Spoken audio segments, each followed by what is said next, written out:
Hello, this is Janet Michael. In addition to hosting The Valley Today each weekday at noon on the River 95.3, I also produce podcasts, and I'm excited to introduce you to a new podcast series in partnership with Lord Fairfax Community College. Having provided higher education and career training for the past half-century, LFCC is tightly interwoven into the fabric of the Northern Shenandoah Valley and Piedmont regions. Join me every week for conversations with current and former students to hear their funny and inspiring stories as we learn about their journey to higher education, the role that LFCC has played, where they are now, and where they plan to go.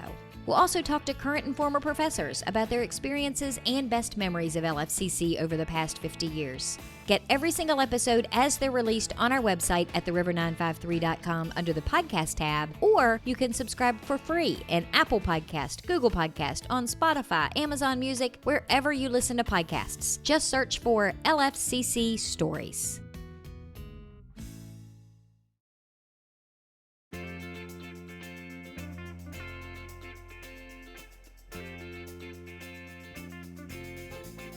Hello and welcome to The Valley Today. I am your host, Janet Michael. Happy Tuesday. As you are listening to the show today, we have pre-recorded our conversation on the Zoom screen for Tourism Tuesday. It is Clarke County's turn at the mic. So I'm talking to an old friend and a fairly regular guest here on the show. Nathan Stalvey is on the Zoom screen with me. He is the executive director at the Clarke County Historical Association. And Nathan, we were talking a little bit before we started recording for the show. And I said, you seem a little refreshed and renewed, and you're pretty glad 2020 is over, but you've learned a lot and you're really excited about 2021.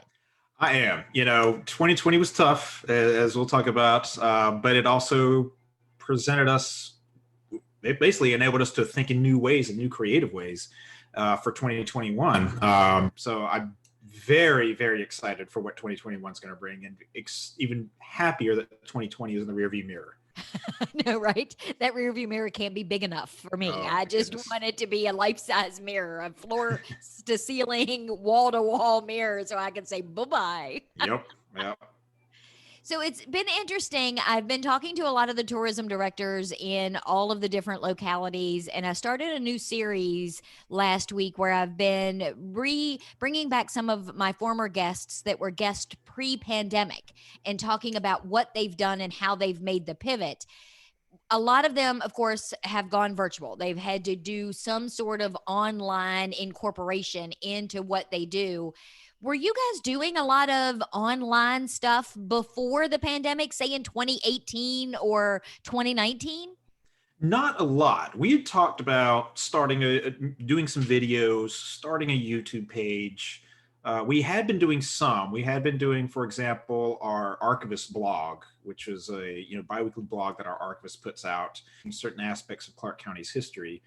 And our social media presence, we try to do some Facebook Live from some of our live events. We do some Facebook Live videos from that. And we had a letter transcription project to where anybody who was interested in helping us transcribe historic letters or diaries, they were uploaded into our database. People could go take a look at those and help us transcribe those, which, some of that will continue. Absolutely.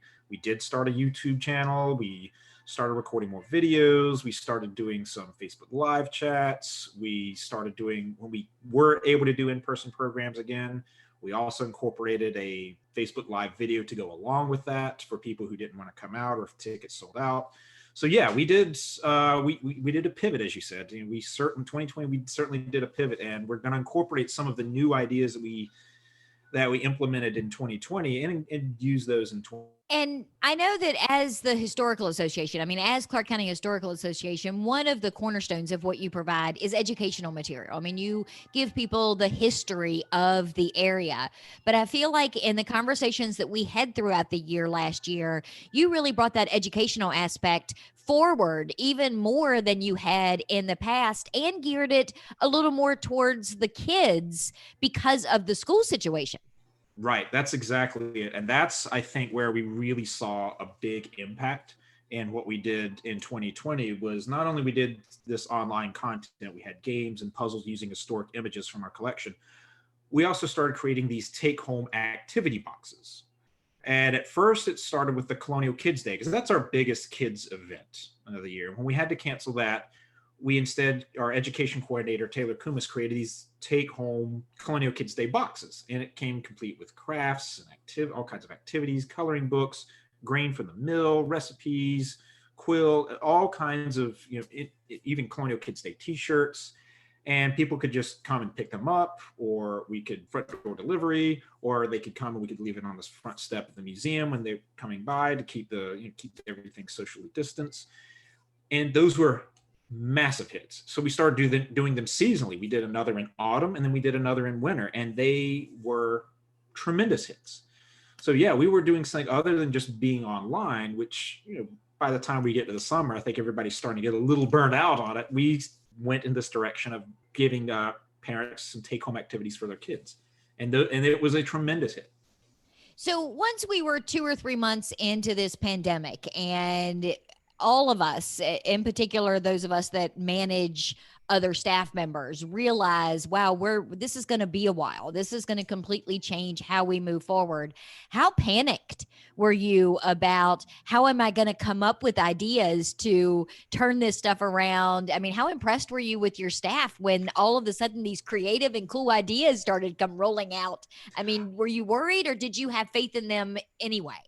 Zero worries at all. Like when it looked like we were going to have to cancel a lot of in-person programs, I had not a single worry in the world. I mean, that's the confidence I have in the staff at CCHA. They're incredibly creative. They love what they do. I knew that they would come up with some really great ideas. So I had no worry about that. My biggest worry was the budget.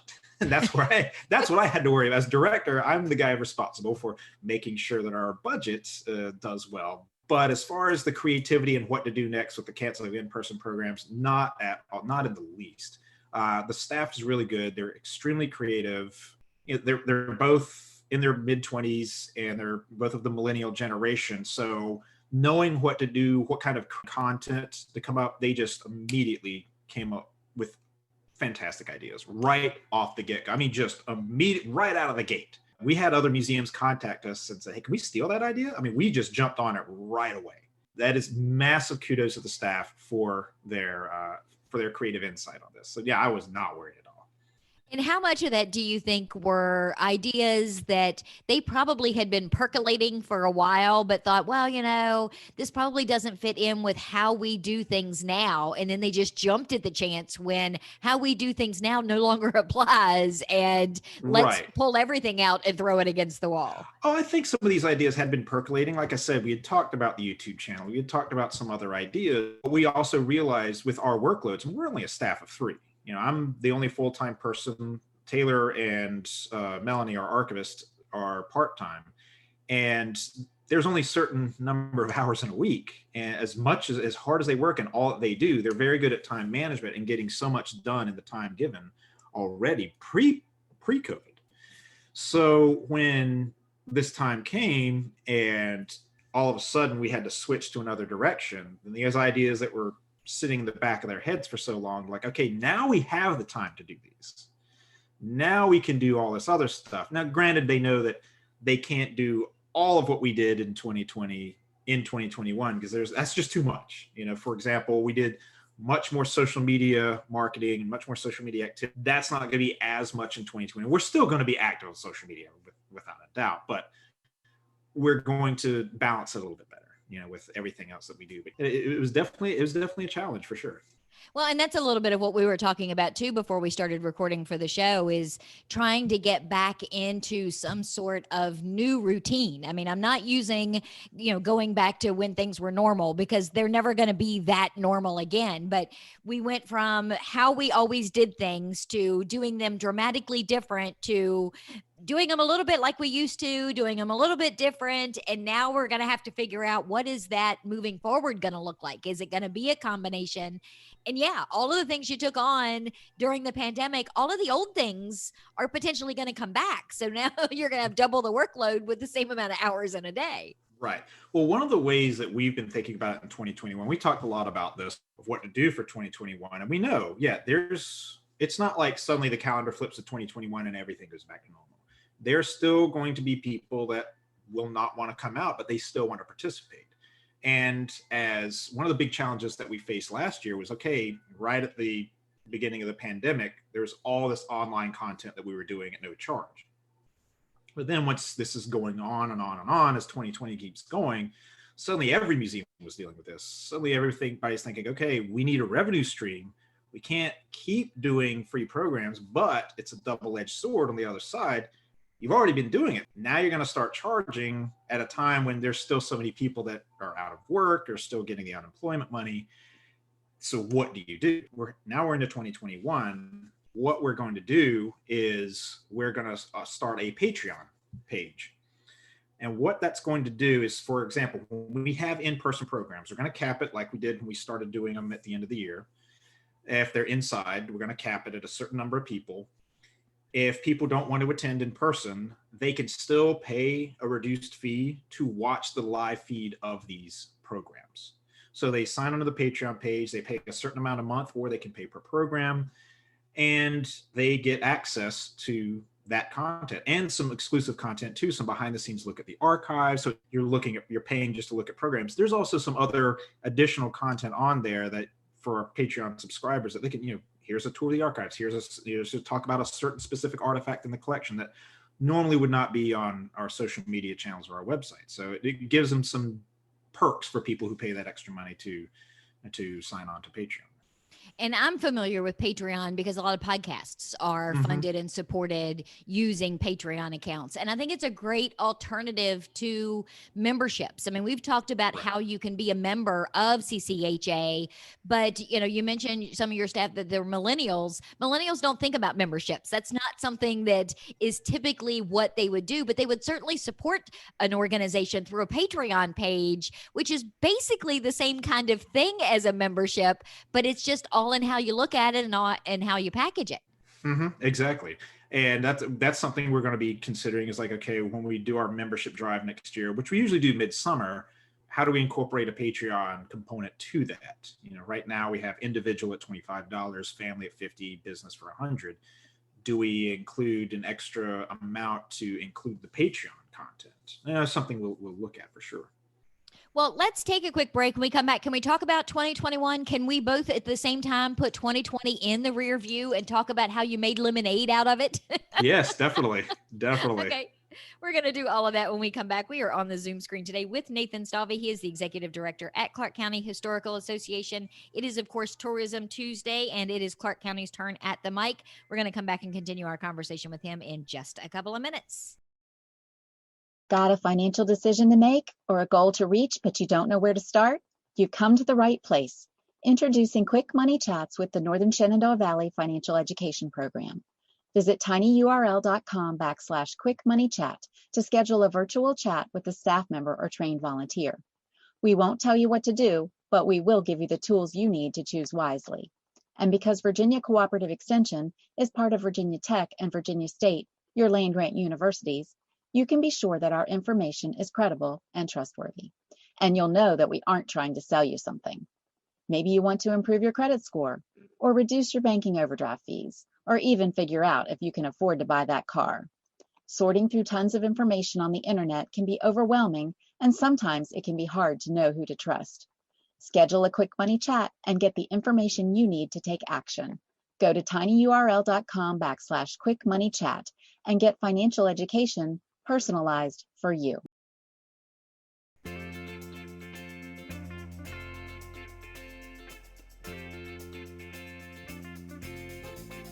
Welcome back to the Valley today. I am your host, Janet Michael. Happy Tourism Tuesday as you are listening to the show today. It is Clarke County's turn at the mic for Tourism Tuesday. I am on the Zoom screen with Nathan Stalvey. He is the executive director at the Clarke County Historical Association. And we talked in the first segment, Nathan, a lot about COVID and the impact that it had. But you guys really did, to use all of the different analogies that I can think of. You found the silver lining in COVID. You made lemonade out of lemons, the COVID lemons. You guys are really well poised to go into 2021 with some really cool new things that are going to be great moving forward. Exactly. There's just so much that we've got coming up in 2021, not just programs, which I'm going to talk about some of the programs that we're going to be coming up in March, but some of the things that we did, it gave us some more time, since we're like, okay, we're not having to prepare for in-person programs or the art show or patrons night or anything like that. We had budgeted this year for a new website. And once the shutdown happened, it's like, okay, now is the time. We're not having to constantly update a lot of stuff on the website. Now's the time to get this together. We are very close, within maybe the next week, launching our brand new website at clarkehistory.org. It is completely redone. It looks so much nicer. It's mobile friendly. I'm very happy about that. It's going to have so much more content. I have volunteer forms, a searchable database, information about the mill, art at the mill. I cannot wait to roll this out. I sent the final draft to our board for final edits and suggestions, and our web guy is going to be implementing those this week. So hopefully next week we'll be able to roll that out. We also, we sat down with the board and came up with a slogan: preserve, engage, inspire. Those are three of our core values of what we do. Now, if we had to sum up what CCHA does in 3 actionable terms, those are the 3: preserve, engage, and inspire. I'm really happy with that. That's now on all of our envelopes or our letterhead when we send those out.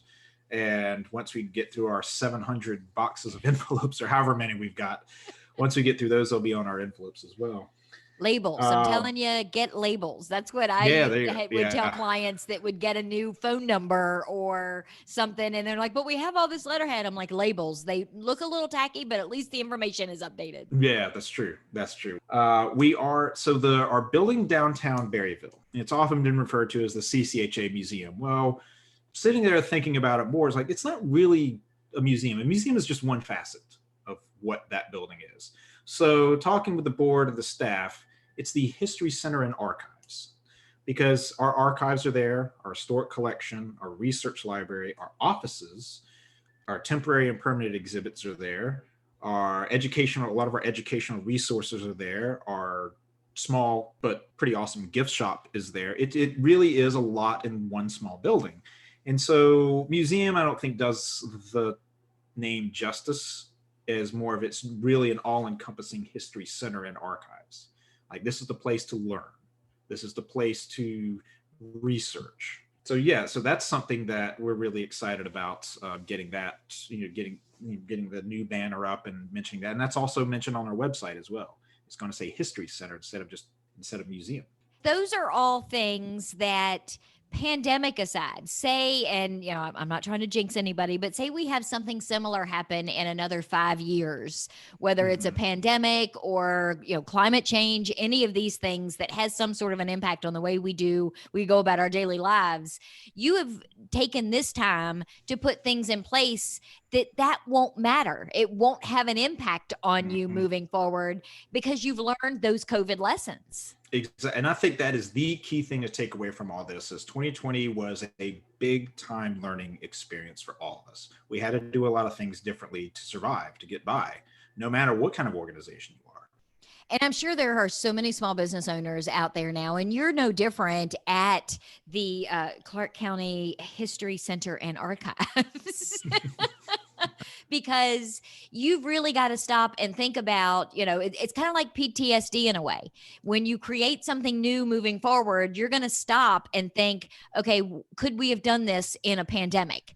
And if not, how can we tweak it so that we could do it in a pandemic, so that now that's not going to affect us moving forward, and we'll be able to transition better in the future. So you mentioned a second ago programming, some programs that are coming up in March. Are you guys still doing some in person and some virtual? I mean, what's the current status of what's happening with your programming? So both. So our first in-person program, we're going to do it sort of like we did when we did our first in-person program last year in August. We're going to have a limit of 20 people in person, socially distanced. It's going to be held at Long Branch. It's a talk on the marriage of George and Martha Washington.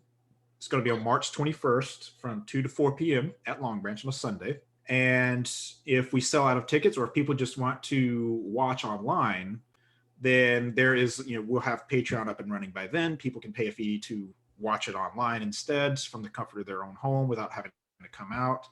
And we'll have that video up and running for that. So it's going to be a mix. And that's how we're going to do all of our programs going forward. It really is going to do a mix. And again, as the year goes along, there are certain programs that you really can't do online, like Colonial Kids Day. There's so much that's outside all over the mill. But anything that we can't do online will be because it's outside. And we're in open spaces, like walking tours of Berryville, historic walking tours of Berryville, and ghost tours of Millwood. Those are things that we're going to also have in 2021 as well. But that's our thinking, is that we don't want to have anything that's just exclusively inside without any kind of online component. And even with things like Colonial Kids Day, I mean, you can still, at some point we'll be able to go back to having that event the way that you've done it in the past. But that doesn't mean you can't still do the activity boxes for parents who want to pick one up because they're going on vacation the weekend that you're having it. So you can still add in some of that stuff, even though it's not needed per se. No, exactly. We still plan on doing that. Absolutely. We're still going to do those activity boxes. I mean, I was so happy to see the demand for those. And one thing I do want to give kudos to our education coordinator. So she basically, the budgeted income for our programs this year, she went above that despite COVID. She brought in more money than we had budgeted for our programs and events, and this is, we didn't have our first in-person program till August. We had a smattering of in-person programs the whole year. But because of her creativity, especially with the boxes and some of the online content, she did a fantastic job. So kudos to her. Yeah, no, exactly. And also our archivists who took the time, like, okay, if we're not going anywhere and I have to be in the art, this is a great time for me to go through the entire archives. She completely reorganized it, and we freed up tons of archival boxes. Hardly any archive supplies for 2021 because she freed up so much space and so many boxes. I have to order any boxes now. So, I mean, the staff has just gotten really creative. Like, okay, we understand we need to budget. And that's one thing I will say I love about all of us on the staff is we know how to stretch a dollar and we know how to get the best bang for our buck. So we did well.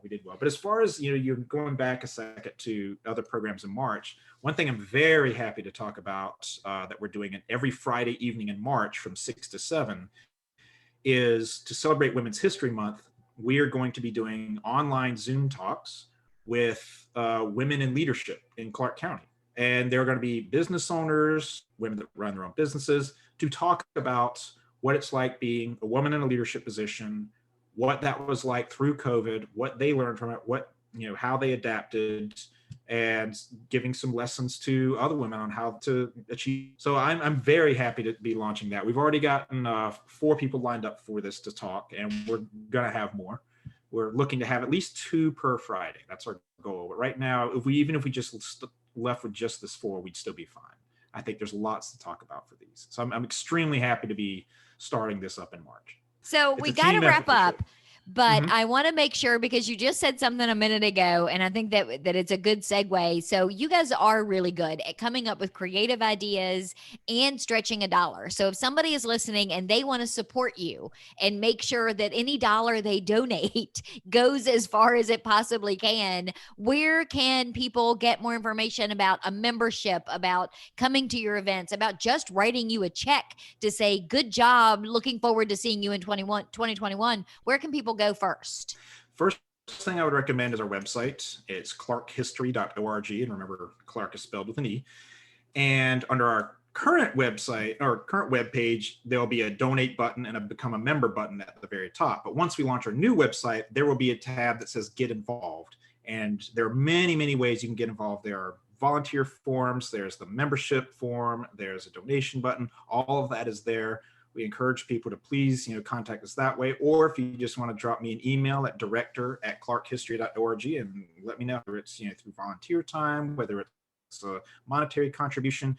We would love to hear from you because, yes, even though we had some good moments in 2020, financially, we took a hit. We certainly took a hit, and we definitely need that income to get started in 2021. And, as much as 2021 is a new year, not a lot has really changed, nor will it probably change in the next 3 to 6 months. So don't think, hey, we're in a new year, everybody's fine now, because that's not necessarily the case either. No, it's really not. And one of the reasons we were able to get by on our budget last year was we postponed a lot of larger projects.